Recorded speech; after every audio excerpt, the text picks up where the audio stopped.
Welcome everyone to the Trauma Recovery Coaching Summit, sponsored by the International Association of Trauma Recovery Coaching.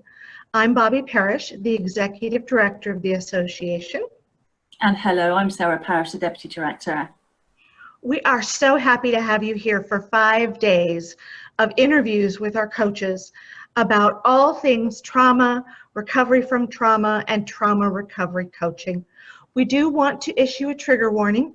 Many of the things that we talk about could be triggering, and so we encourage you to use your best self-care while watching the interviews.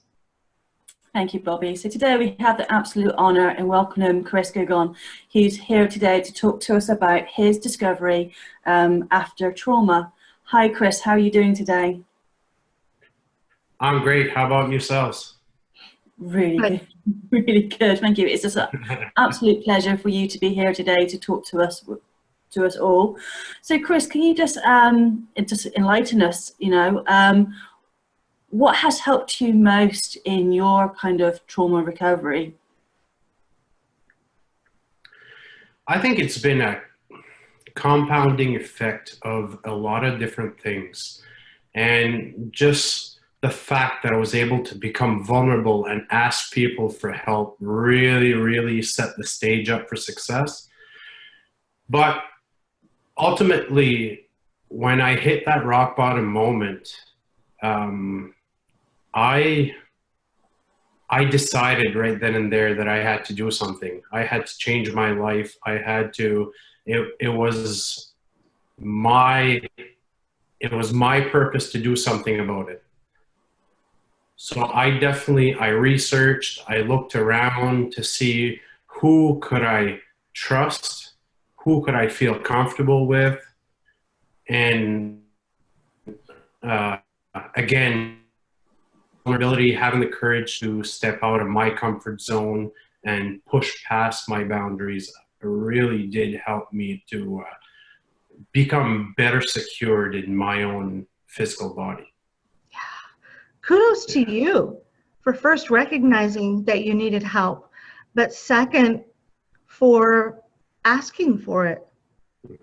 That's really hard. What do you think it is that is in you, Chris, that went, you know what, I've reached my bottom and I don't know, I really need some help. I gotta ask.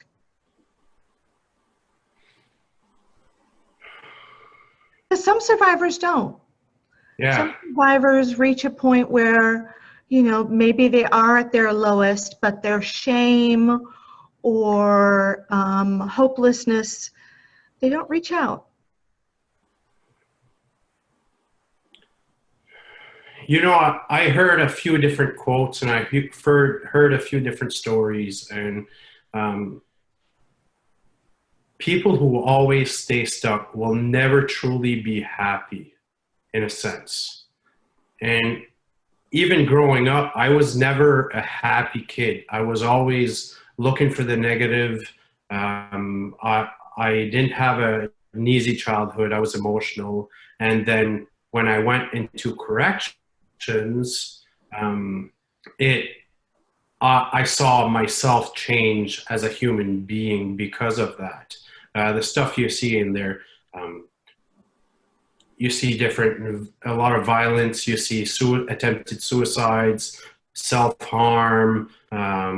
It's that negative environment that's all into the correction setting, the prison system. And I decided that I had to do something to get out of there, to live a life full of purpose somehow, so that I could live with joy and live with happy demeanor day after day after day. Yeah. So is that part of what brought you to trauma recovery coaching? Because just as I'm listening to you describe it, Chris, it's like a negative environment. But my perspective of trauma recovery coaching, that it's a much more positive environment. Yeah. Hopeful. Yeah. So is that part of what led you, or what did you? I think everybody here has they want to help other people. It's our nature to want to help other people. And when I first left corrections, I wanted to study on nutrition so I could help other people. But looking deeper than nutrition and the lifestyle that somebody has, the trauma recovery coaching really helps me to integrate everything so that I could coach people, counsel people, and support people through whatever they're going through so that they can become at ease with who they are and not feel all that shame, that guilt, that helplessness. And I feel because I've went through different circumstances like that, I have more of an ability to be empathetic and really support people through that, because I've been there, and still on some days, really, I know how it feels. I really do. Yeah, absolutely.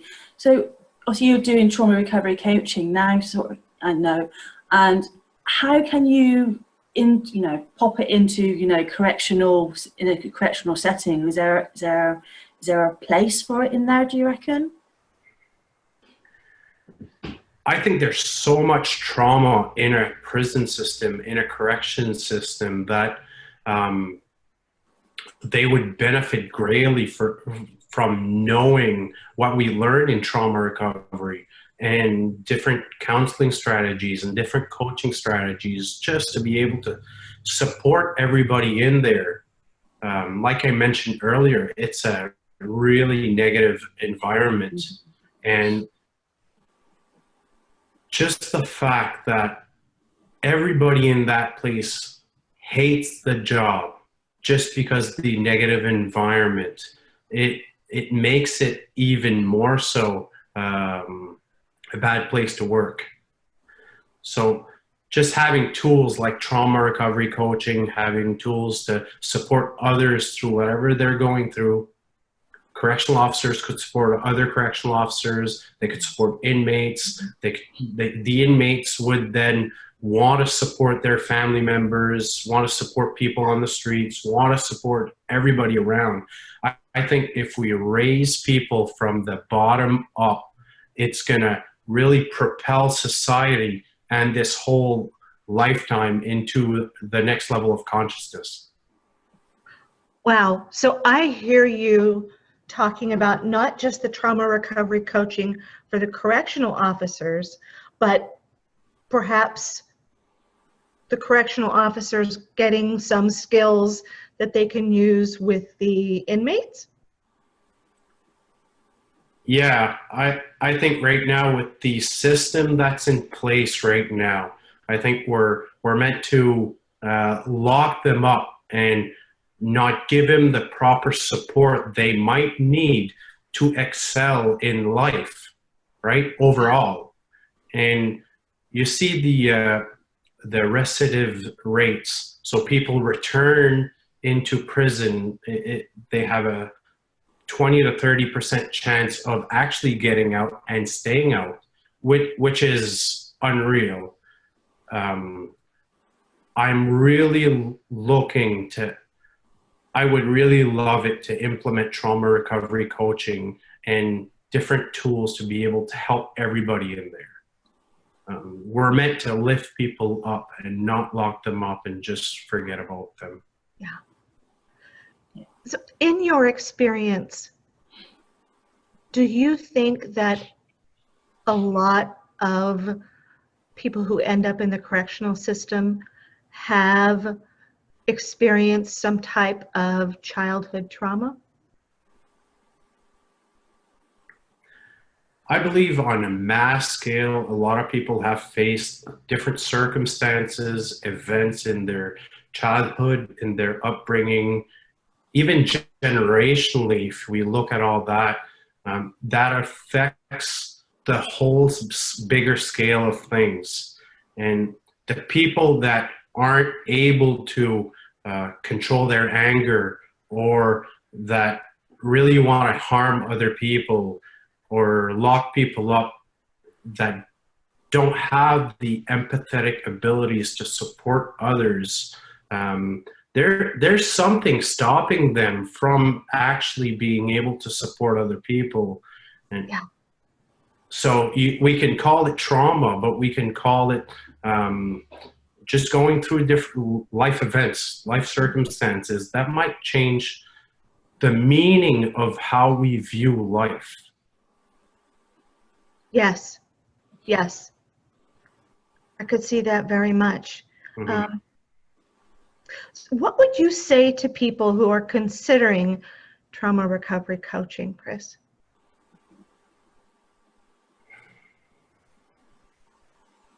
I would say know yourself first. Talk to someone that you feel you can trust. Build that relationship, build that rapport, and really know where you're at with everything. Because when we jump into this world, into wanting to heal, sometimes life might get a little bit more difficult as you're looking at different traumatic circumstances and those negative events that happen to you.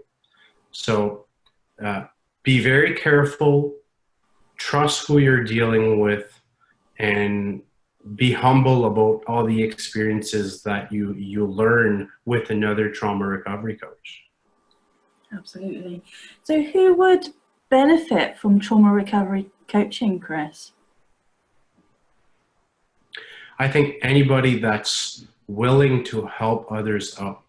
Mm-hmm. And anybody that wants to make this world a better place, that really want to inspire others and empower people to live full of joy, live happy and free of their own. I believe that generation, we're at a point right now where we need other people to step up. We need people to make new meanings of their life and really propel others forward in this generation.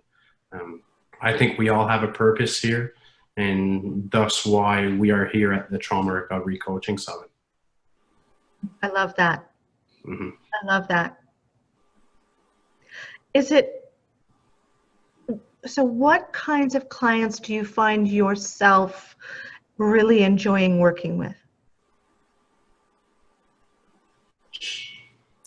I can navigate close to correctional officers because I know how it feels to live inside of there, and sometimes it feels like there's no way out, right? And I felt like I was a prisoner of my own body and my own life, let alone corrections, and that whole being locked up inside a prison for 4 or 5 days with no way out. But I can relate to that. I know how it feels, and it definitely, there are ways to look at it another way. There are ways to really look at it like I can make a difference if it's only with one person. Yeah. Yeah. Do you think that you could transfer that understanding of what happens for correctional officers to other people that we typically call like first responders, fire, police officers, EMTs, things like that? Yeah, I see myself working with a lot of different first responders. We're all connected somehow, and when we look at the deeper meanings of trauma, it's going through a life circumstance, a life event that happened that might have triggered something into us, and be it paramedics, or be it firemen, or be it whoever went through different life events, simply reach out to someone you can trust and talk to that person, and yeah, I definitely see myself helping a lot of people in the first responders field in the next few years. Yes, I do too.